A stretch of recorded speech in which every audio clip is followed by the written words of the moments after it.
Shalom, and welcome to your 5 Minutes of Torah with a BI Rabbi.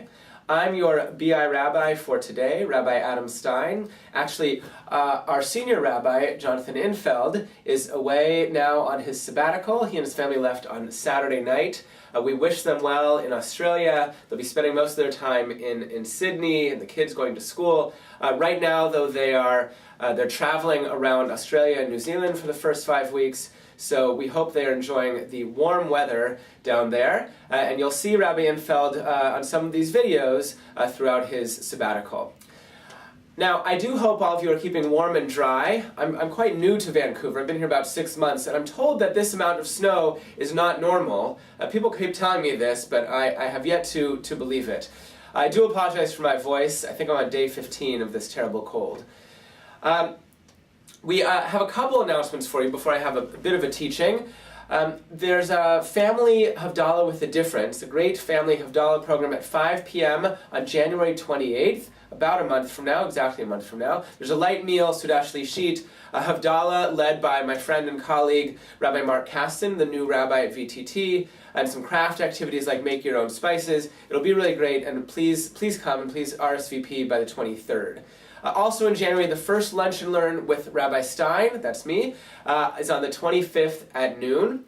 The lunch is free, but we do ask that you RSVP so we know how much food to provide. The topic is always current and up to date, so it's announced the week before. I do want to wish all of you a happy Hanukkah. I hope you've been having enjoyable candle lightings with family and friends, good latkes, sufganiyot, those terribly healthy donuts, and maybe even some gifts to go around. Now, some of you who have watched these videos before have seen a bit of a theme of chocolate in 3 or 4 of my videos. Those gold coins are a classic on Hanukkah, but I got this as a gift recently. Dark chocolate, hot chocolate, it's organic, fair trade, and it's even from Canada. So this is very exciting in my office here. I'd like to point out something about the Hanukkah candle lighting ceremony, though, that we might not always notice or remember.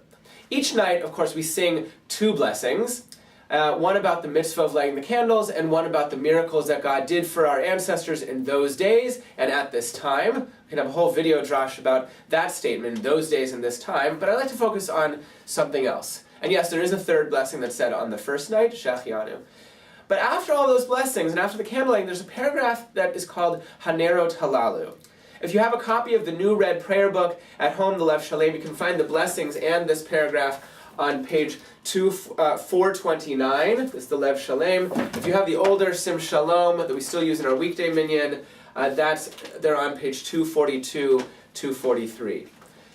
Now, this paragraph says the following. It says, in English, "As we light these candles, we recall the miracles and wonders, the battles and the victories performed for our ancestors through your holy priests in those days at this time. Bayamim hahem uvazman hazeh," just like in the blessing. Throughout the 8 days, it goes on, of Hanukkah, these lights are holy. We may not use them, but only gaze upon them, that we may thank and praise your great name for the miracles, the deliverance, and your wondrous acts. So right after the candle lighting, we have this traditionally recited or even sung paragraph that not only describes the candles, but dictates what we are and aren't allowed to do with them. We're getting a bit of halakha, a bit of Jewish law, right in the candle lighting ceremony. So what can we do? We can gaze upon them. And we can have others gaze upon them to publicize the miracle of Hanukkah, and so we can thank God for the miracles that we've experienced. Now what does this mean? If we turn off all the lights and we just gaze at the candles, that's fine. But if we use the candles to read a book or a newspaper, well, look, so I'm just filling in for our senior rabbi during the sabbatical, but I will go out on a limb and say that if you have previously used the candles to read a book or a newspaper or a magazine, from the light of those candles, you are hereby forgiven. But I encourage you to read this paragraph after the lighting of the candles and keep in mind that the candles are for gazing. Shabbat Shalom and Chanukah Sameach.